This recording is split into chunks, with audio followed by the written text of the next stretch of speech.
NTR biopic world wide release అయింది. So నేను ఇక్కడ విజయవాడలో చూడడానికి వచ్చాను.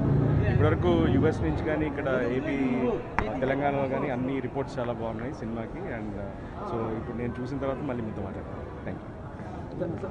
ఈ సినిమా గురించి చాలా ఎక్స్పెక్టేషన్స్ ఉన్నాయి. ఎన్టీఆర్ గారి నిజ జీవితంలో బాల్యం నుంచి కూడా అన్ని విషయాలు కూడా ఈ సినిమాలో ఉన్నాయని చెప్తారు. చాలామంది ఉదయం నుంచి కూడా చూసి చాలా బాగున్నారు. అట్లా మీకు ఎలాంటి రిపోర్ట్స్? ఖచ్చితంగా అండి. ఎన్టీ రామారావు గారి గురించి చాలా విషయాలు విన్నాం కానీ ఇప్పుడు సో అది మళ్ళీ ఎక్స్పీరియన్స్ చేసే అవకాశం దొరికింది సినిమాతో. సో ఇప్పటివరకు అయితే చాలా మంచి ఫీడ్బ్యాక్ ఉంది అన్ని దగ్గర నుంచి. సో చూద్దాం. ఇంకా వచ్చే నెలలో మహానాయకుడు కూడా రిలీజ్ కాబోతుంది. ఎన్నికల సీజన్లో మహానాయకుడు రాబోతుంది. ఇది టీడీపీకి ప్లస్ అవుతుంది. అది చూడాలండి బేసిక్గా. బట్ ఏంటంటే ఖచ్చితంగా ఒక ఆయన లైఫ్ స్టోరీ కాబట్టి ఖచ్చితంగా టీడీపీ పార్టీ ఆయనే స్థాపించారు. సో ఖచ్చితంగా దానివల్ల అయితే ఇంపాక్ట్ ఉంటుంది.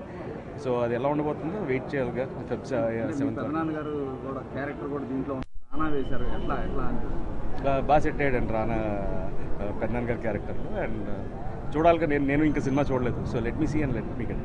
మీరు ఏమన్నా సెకండ్ పార్ట్ లేదన్నా? నేను లేనండి. నేను సినిమాలో చేయలేదు.